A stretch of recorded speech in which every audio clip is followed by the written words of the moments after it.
안녕하세요, 정준 원장입니다. 얼마 전에 저희 부족과 김성 원장님께서 나무위키 임플란트 편을 하셔가지고 저도 되게 재밌게 봐서 가볍게 생각하시고 보시면 될 것 같아요. 치아 교정이라는 거는 여기에 개요는 뭐 대충 제가 봤는데 일단은 뭐 그쵸? 이제 순측 장치, 순측이라는 게 순이 그 한자로 볼이라는 뜻이에요. 볼.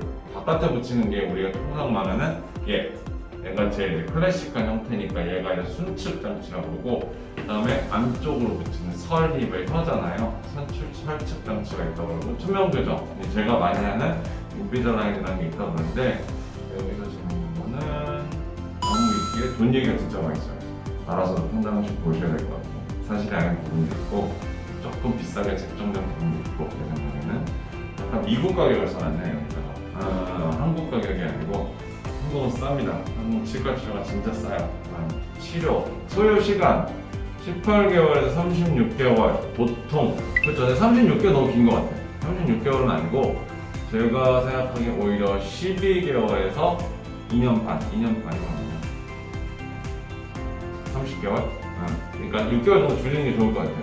왜냐면 보통 간단한 케이스는 1년 안에도 끝나고 3년 교정하는 경우는 진짜 드물어요. 진짜 어려운 케이스거나 아니면 뭐 중간에 뭐 애로사항들이 있고 환자가 뭐 병원을 못 온다든가 아니면 장치가 떨어진다든가 관리가 안 된다거나 뭐 잠깐 떼고 이런 거 문제 말고는 그 정도 기간을 잡으면 될 것 같고, 골격적인 문제 요거 좀 재밌게 봤는데 잘 분류를 해놨어요. 그러니까 이빨을 교정만 하는 경우, 골격적 문제를 동반하는 경우, 이거는 이제 우리가 흔히 말하는 주걱턱이나 골격적인 문제가 있을 때는 1차 교정에서 이제 턱을 항상 성장 조절을 하고 2차 이제 치열 교정을 한다. 여기까지 맞는 것 같은데 길면 10년이 넘어간다는 아닌 것 같아요. 어차피 골격적 문제를 해결하는 거는 7살부터 한 12살, 13살까지 하면 이미 게임은 끝나요. 그때 뭐 더 자라버리는 친구는 나중에 수술을 해야 되는 거고, 이걸 10년 넘게 교정을 하는 경우는 없어요. 그건 틀려요. 그 다음에 항생제를 다량 복용하는 경우 항생제 부정이 근육 퇴축으로 단축될 가능성이 있다. 논문을 저한테 보여줘야죠. 이건 아니에요. 그럼 항생제 먹으면 다 근육 퇴축돼가지고 다 이렇게 됩니다. 이건 아니에요. 뭐 비용, 유의점은 정리를 잘 해주신 것 같아요. 일단 제 눈에 제일 들어오는 거는 단단한 음식, 질긴 거, 브라켓 교정 했을 때, 그러니까 이제 철길 깔았을 때는 단단한 음식 그런 거 조심해야 돼요. 인베저랑 할 때는 조금 덜하긴 해요. 확실히 어태치먼트는 치아 그냥 붙어 있으니까 날카로운 면적이 많이 없거든요. 이런 부분은 좀 괜찮은 것 같고, 치아가 흔들리는 경우 흔들린다고 너무 과도하게 흔들면 치아가 빠질 수 있어요. 매우 신경 쓰인다면 치과의사 상담해볼게요. 확실히 쓴 사람이 치과의사 아니네요. 근데 되게 잘 써놓으셨어요. 한 달에 한 번, 그거는 이제 일반 수축교정 했을 때 그런 느낌이고, 부작용 후유증 되게 잘 써놨어요. 식은 흡수, 치아 뿌리가 좀 짧아지는 현상인데 대부분의 교정자들에게 치간 흡수가 생긴다는 건 아니에요. 식은 흡수라는 거는 저희 쪽에서도 원인을 몰라요.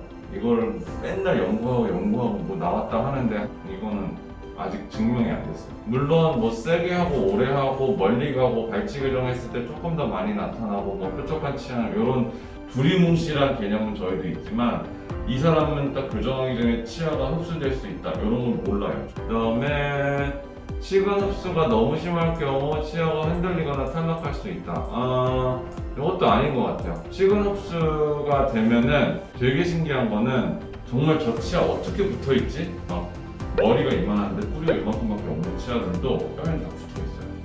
무조건 흔들리거나 탈락할 수 있는 부분은 아니에요.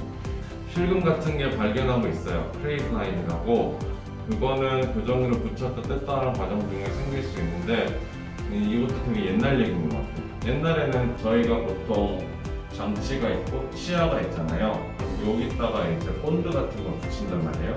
옛날에는 이 본드를 장치와 치아에 같은 강도로 붙이는 걸 했는데 요새는 기술이 좋아져서 치아에 적당히 붙을 정도의 강도를 낼 수 있는 그런 본드가 있어요. 그러니까 요거는 약간 시대적인 어떤 그것 때문에 그런 것 같고, 턱관절 장애, 많은 분들이 턱관절 장애를 얘기하시는데 결론부터 말씀드리면 턱관절과 치아 교정은 아무 연관성이 없어요. 이거는 저희가 교정 역사가 이제 미국에서 시작돼서 이제 100년이 넘어서 그거를 저희가 얼마 전에 이제 행사를 했는데 100년 동안 거의 풀지 못한 숙제가 예를 들어 턱관절 질환이 있는 분이 교정을 받으면 턱관절이 좋아지나요? 나빠지나요? 이거 갖고 되게 감론을박이 많았어요. 근데 실제로 결론이 딱 난 거는 이제 미시건 대학교에서 최종 발표를 한 거는 5가지인가 그런데 제가 완전히 기억은 안 나는데 제일 중요한 거 몇 가지 말씀드리면 턱관절이 있는 분이 교정을 했을 때 그게 악화된다는 증거는 어디에도 없다. 물론 있을 수는 있죠. 근데 그게 연관성이 없다. 또 반대로 턱관절이 있는 분이 교정 치료로 인해서 좋아진다는 증거도 어디에도 없다. 그게 몇 가지 진짜 뻔한 치아 간섭 때문에 턱을 왔다 갔다 하시는 분들의 경우가 아니고서는 턱관절과 치아 교정은 연관성이 없다고 결론이 났어요. 물론 말도 안 되게 교정을 하면 안 되죠. 통증, 교정 치료하면 또 아파요. 저는 안 아프다고 그말 안 해요. 나는 중학교 교정했을 때는 병원 왔다 오면 일주일 정도는 확실히 아파요. MB전에는 3, 4일 정도 아프고. 근데 여기 지속적인 경미한 통증 조금 불쾌감 조금 맞아요. 근데 고무줄을 꼈을 때 조금 불편한 건 있다. 근데 이제 발치를 쓸 경우에 냉찜질을 소홀히 하면 지옥의 고통을 모르죠. 이거 재밌는 거예요. 어떻게든 발치라는 거를 사람들은 그냥 뽑는다고 생각하지만 그것도 일종의 수술이고 우리 몸에 어떻게 보면은 해를 좀 끼치는 거거든요. 발치를 함으로써. 그 과정이 오래 걸리면 그만큼 통증 인자들이 많이 와서 아픈 거니까 냉찜질을 안 한다고 해서 지옥의 고통을 받는 거는 너무 난이도에 따라서 냉찜질을 확실히 해주시는 게 좋아요. 유지 단계 착용 기간은 환자의 상황에 따라 다르지만 일반적으로 1, 2년 내외. 그 교정 유지 장치는 반평생 해야 돼요.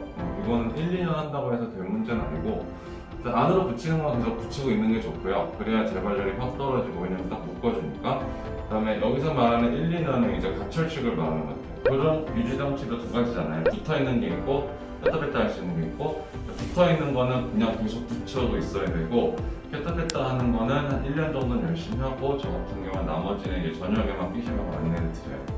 근데 교정과 유지 장치는 뗄래야 뗄 수가 없어요. 제가 늘 상담할 때 자주 듣는 질문 중에 하나가 유지장치 꼭 해야 돼요? 유지장치 얼마나 해야 돼요? 둘 다 안 하면 안 돼요? 하나만 하면 안 돼요? 이런 게 되게 질문이 많아요. 저는 이렇게 얘기해요. 유지장치 안 할 거면 교정하지 말고 유지장치를 붙일 자신이 없으면 하지 마라.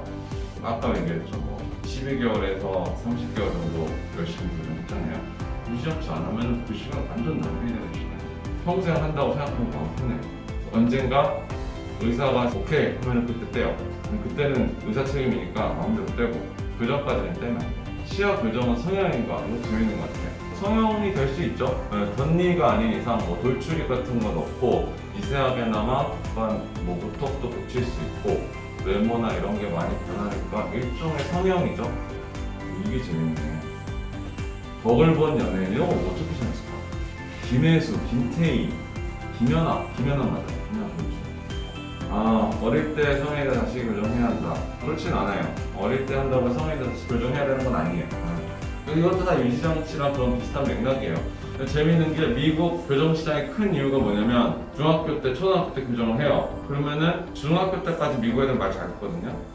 고등학교 가면 다 날라게 돼요, 미국 애들은. 뭐 그런 거 있잖아. 미국 애들은 자유건강하고 엄마가 뭐 독립심이고 뭐 이런 것 때문에 유지장치 안 낀단 말이에요, 고등학교 때. 그럼 엄마는 열심히 투자해가지고 이제 엄마는 딱 한 번 내줘요, 미국은. 18살 때 대학 가잖아요. 그럼 이제 제일 그때가 어떻게 보면 외모에 관심이 많을 때잖아요. 지 입이 틀어져, 유지장치는 안 맞아. 그러면 이제 자기가 교정을 한 번 또 해요. 그러면은 그때 두 번째 교정이에요. 설교 과정 20대 때 유지장치 끼겠어요? 안 껴요. 이제 30대, 40대 돼요. 그럼 이때는 이제 애 낳잖아요. 미국은 결혼 일찍하니까. 애 한 중학교 될 때까지는 그냥 살아요. 애 다 키우고 이제 18살 되고 독립할 때쯤 40, 50대 때 또 교정하러 와요. 미국 애들은 농담으로 교정 3번 하는 애 진짜 많아요. 그러니까 결국에는 성인 다시 교정해야 한다는 건 유지장치의 그거예요. 물론 교정이 다 완벽하게 됐다고 가정했을 때. 근데 뭐 미과 말고는 같아요. 제 개인적인 생각은 요거는 잘 썼어요. 잘 썼는데 의사가 아닌 분이 쓴 게 티가 나요. 뭔 얘기예요? 근데 저는 물론 뭐 중요하지만 여기에 너무 묻지는 않으셨으면 좋겠어요. 이거보다 더 싸요.